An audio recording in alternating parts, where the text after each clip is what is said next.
Quick update on the loss of 93 Romeo, a 1938 Lockheed 12A Electra Junior aircraft lost on takeoff out of Chino, California yesterday, Saturday, June the 15th.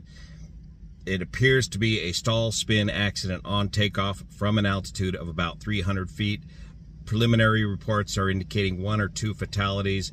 We believe that Frank Wright, the owner of the aircraft and the operator of the Yanks Air Museum, was involved in the crash. I'm very familiar with this aircraft. 93 Romeo is an aircraft that we flew back in the 90s at Grass Valley, California, when Bob Carmen owned that aircraft at the time. So I've got some details to share with you about that aircraft.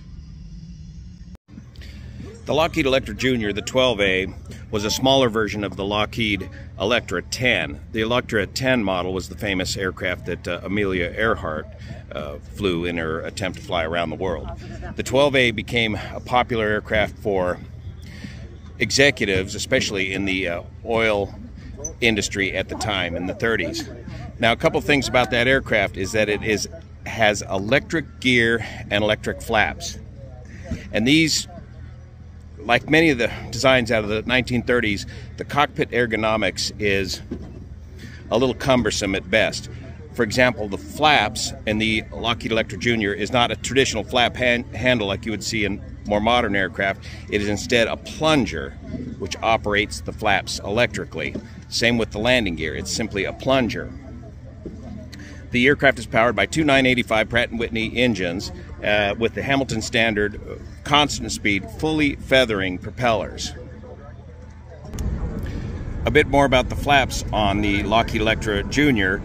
Like the 310, they are a split flap design. They are not a Fowler flap design, so these split flaps create more drag than lift, and you do not take off with any flaps. You take off with the flaps retracted or flaps up.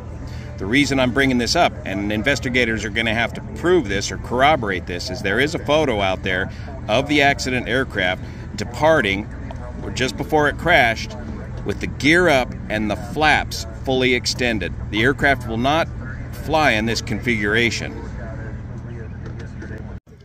You would have to get the flaps retracted in order to continue the climb, and because they are electrically actuated flaps, they take quite a bit of time to extend and retract the flaps. Back in the 90s, when we were flying it, when Bob Carmen owned it, Stu Carson, and there's an old video in my archive somewhere where I interviewed Stu Carson about this event in this airplane. Years ago, while flying this airplane, Stu Carson, pilot in command, a very experienced twin-engine, round-engine pilot, while on landing, base final to landing, he called for final landing flaps. They extended the flaps, and one of the flaps broke, giving him a split flap in condition with these flaps. Split flaps meaning one flap on one wing was down and the other flap on the other wing was up.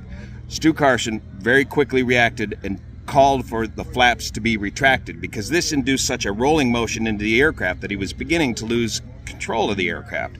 So Stu quickly called for flaps retracted. He got the flaps, the co-pilot at the time, which I believe was Bob Carmen, the owner, retracted the flaps, and Stu was able to save the airplane.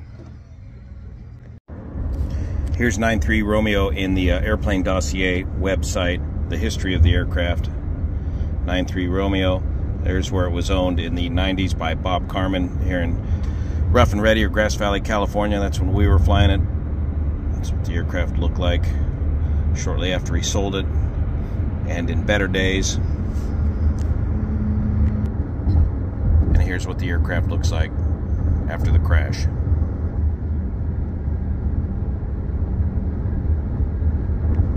Now, the reason I'm talking about the flaps so much is investigators are going to need to corroborate this photograph here, see if this is a correct and true photograph.